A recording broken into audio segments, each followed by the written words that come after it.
Fala minha galera, tudo tranquilo? Saudade de todos mais uma vez. Pessoal, agora nesse vídeo em questão, nós vamos finalizar o nosso estudo perante a primeira apostila, tá bem? Nós já falamos sobre clima, nós já falamos sobre N fatores, tudo que envolve o território brasileiro, certo?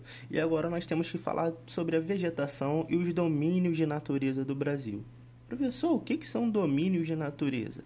Bom, vamos lá. Domínios de natureza é quando uma determinada região possui determinadas características em comum, certinho? Ou seja, quando uma região, uma longa região, ela possui o clima, uma vegetação específica que as difere das demais, nós podemos falar que há um domínio de uma determinada natureza naquela localidade. Certinho? Então, domínios de natureza não é nada mais nada menos do que isso. Quando uma determinada região apresenta características, certo, que as difere das demais. Por exemplo, a região amazônica, ela tem uma característica diferente da do Sudeste. Portanto, há um domínio de natureza distinto entre as regiões. Entre o Sudeste é um e entre o Norte, onde fica a nossa Amazônia, é outro. Beleza? Então, domínios de natureza significa isso. Achei importante explicar para vocês, para caso vocês leiam na apostila e pensem, o que é isso de domínio de natureza? Então, acho interessante explicar. Beleza? Então, vamos lá, pessoal. Existem alguns domínios de natureza e vegetações, tá? Amazônico, araucárias, caatingas, cerrado, mares de morros, pradarias, não é padarias, pelo amor de Deus. E faixa de transição. Faixa de transição vocês podem deixar para lá, tá? Faixa de transição não é nada mais nada menos que uma faixa onde não há uma definição sobre as condições daquela região. Por quê? Vamos lá. Essa região aqui, ó, em amarelo forte, ela possui uma característica específica, certo? Essa aqui, a amazônica, ela possui também uma outra característica distinta do cerrado, que é esse amarelinho aqui, certinho? Então, toda essa faixa branca, ela é a faixa de transição. Por quê, professor?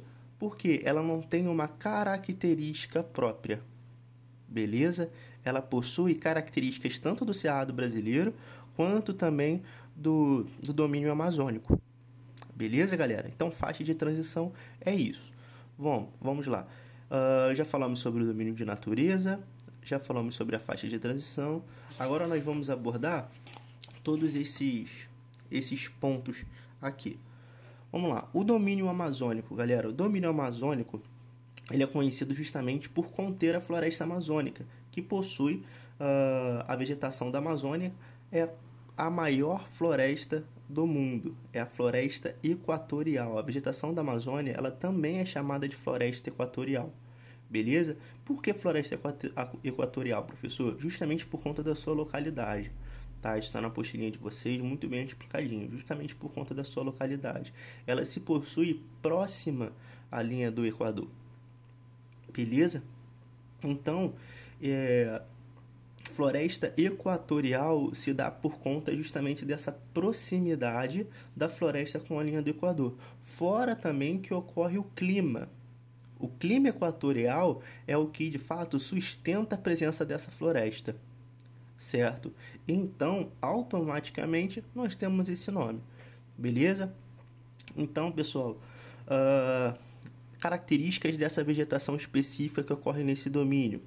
Bem simples, pessoal. Grande porte de árvore, ou seja, são árvores de grande altura, beleza? Árvores cheias que fazem com que o solo ele sempre fique úmido. Por que úmido, professor? A partir do momento em que você tem grandes árvores e muitas árvores em uma determinada localidade, o sol ele não consegue infiltrar no solo.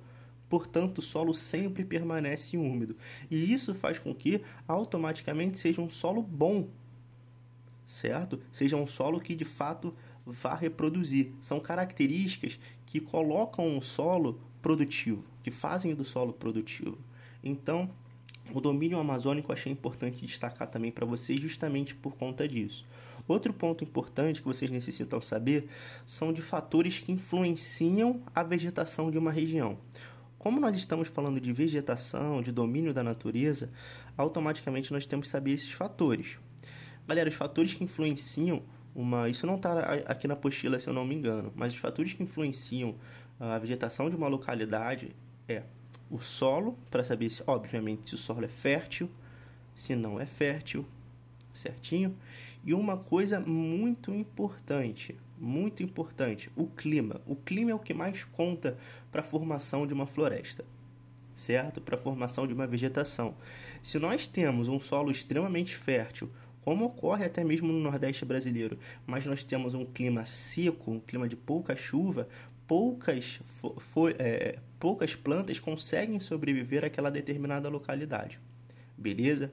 Então, acho muito importante ressaltar isso para vocês. O clima, ele funciona como um principal fator para a formação ou de uma floresta ou de uma formação de vegetação. Pronto, o clima, ele funciona, ele é o principal fator que pode influenciar na formação de uma vegetação. Beleza, galera? E aí, nós aqui para frente, nós teremos mais, mais definições sobre esses domínios. Aqui o domínio da Caatinga, aqui o domínio dos mares e morros, que tem a presença da Mata Atlântica, é toda a faixa litorânea, indo desde o Rio Grande do Norte, como a apostila diz, até o Rio Grande do Sul. Então, todos esses domínios aqui específicos nós temos na apostila. Os domínios das araucárias. O que seria isso, professor? É um domínio que ocorre no sul do país, beleza? Somente na região sul. E esse domínio, ele tem como característica uma floresta, uma vegetação de clima mais frio do que os demais. Portanto, o que eu quero que vocês percebam justamente nessa matéria? É o que? É o clima, o como ele influencia numa região. Araucárias, e nós temos as araucárias justamente por conta do clima. O clima encontrado nessa região é um clima que possibilita a formação um clima mais frio, um clima mais chuvoso, então possibilita a formação desse tipo de vegetação. Já na Caatinga, que ocorre no Nordeste brasileiro, nós temos a presença de cactos.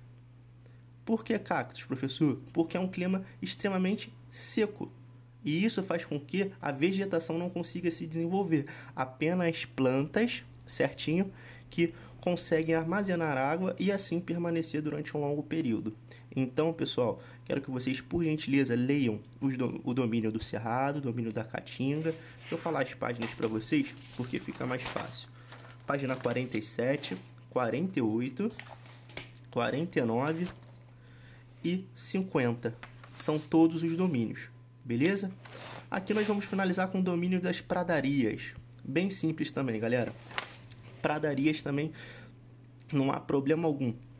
Pradarias são espécies de campos também existentes no sul, tá? O nome também pode ser chamado por campo, ou seja, não há a ocorrência de muita vegetação, apenas uma vegetação rasteira, beleza? Então eu quero que vocês leiam todos esses domínios para que vocês possam entender, beleza? Mas também quero que vocês tenham em mente a seguinte situação. Tudo isso depende de um fator específico, o clima. O clima pode influenciar da mesma forma que eu expliquei para vocês aqui, na parte seca do planeta, da parte seca do Brasil, e também pode influenciar, como por exemplo, na parte mais fria, no domínio das araucárias, que é justamente, ela se desenvolve a partir de um clima um pouco mais frio. Beleza? Então, espero que vocês tenham entendido. Qualquer dúvida é só falar comigo. Beijão, pessoal.